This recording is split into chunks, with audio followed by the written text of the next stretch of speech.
rundown. So prior to 6:30 New York opening, I kind of zoomed out just a little bit and I was looking at things.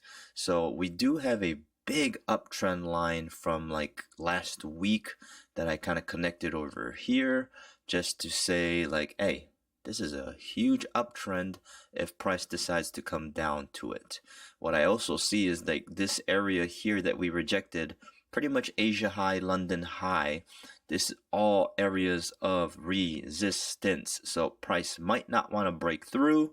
If it doesn't want to break through, then the likelihood of it coming down is pretty high. If price does reject from this area, at least coming down to this uptrend line is what I'm expecting. So prior to 6:30, that's what I was looking at. That's what I told myself. And let's go zoom in and look at the reasons why I took the entry I took today. So even just looking at this right here, we can see once again, previous day high.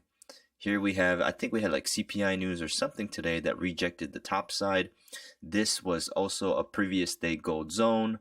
This was level. So if we are rejecting, if we are creating a roof, a ceiling, a resistance, whatever terminology you want to use, if we are not breaking up, then we are likely to come down. So when 6:30 pops off, this is 6:20 right here. Let's fast forward, 6:25, 6:30. So 6:30 gives us this wick to the bottom, and then the next candle gives us a really big push. So a really big bearish candle going into the gold zone. Now, yes, most times I will say, let's be patient. Let's wait to see if price will break P gold zone before we enter in. But if we're looking at structure, right, and I brought this up during the live, if we're looking at structure, this level right here is London low. It's also the low of the day, right? So if we're looking at the two areas that we've ranged throughout the entire day, Asia and London, up until New York, that's pretty ugly, but you guys get it, right? Right here. So I'm telling myself, wherever we break out of this area, we're highly likely to go. And looking at the overall, what I just showed you guys about, this area being a resistance, plus looking at the bottom, right? Because the entry is important, but the exit is even more important. So this is the uptrend line that I drew. So I'm telling myself, if we're breaking this area that we've ranged in all day, we're probably coming down. Probably coming down. And that's just it, right? Remember, trading is not about perfection. Trading is about execution, right? We're breaking this structure.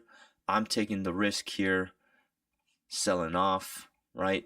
Stop loss is going to go above. Now, at this point, I'm not adding a lot of contracts just yet. I do want to see if price is going to make motivation or show me that it wants to go down. So play out the next candle. That's when we start to get this big wick to the top. That is where I enter into more contracts. I forgot how much I entered into, but I think this seems about right. So at this point, I'm telling myself, well, we're taking the chance, right? Because this is educated decisions that we're making. If price can break down underneath P gold zone, the likelihood of us coming down to S1 is pretty high. That's the gold zone to gold zone movement. That's what the foundation of the juice strat is built on. But looking at those two gold zones, like yes, we would be expecting price to come down to here, but we cannot turn a blind eye to this big old uptrend, which just so happens to be this level right here. So play this out. Price comes down hard. Boom. That's all I need. That's all I need. That is showing me intention that price wants to come down to the bottom. That's all I need. So as we can see, it's wicking right here. Wicking this wicking level and this uptrend line. I do let it play out a little bit more. At this point, I end up bringing my stop loss into profit just a little bit because I don't want to risk anything. At this point, price kind of rejects up a little bit right there. We get another candle there that pushes down. So at this point, I'm telling myself the likelihood of us either breaking down or bouncing up is very high. So that's where I move my stop loss into profit a little bit more. And I think you guys cannot see. Oh, you guys can see it. Okay, perfect. I just wanted to make sure you guys can see this the running tally of how much money. So so right here, that means I need to move this sticker just a little bit. Sorry, I have a sticker on my screen to show me how much you guys can see on the live and on the video that I'm recording here. So once again, as price breaks through P gold zone right here, I'm expecting it to come down, but I am watching this as we get here on S1. So at this point, I move stop loss into profit, because if price will stay underneath the 500 right here, then price should just drop. But if price is going to bounce up or possibly even range right here, I want to go in profit here to protect my profits, right? I don't want to lose any money. I want to try to make as much as I can from the day, and that's what I do right there. I trail this current candle. I think I came a little bit closer to the current candle right there. Oh, what happened? Stop loss here.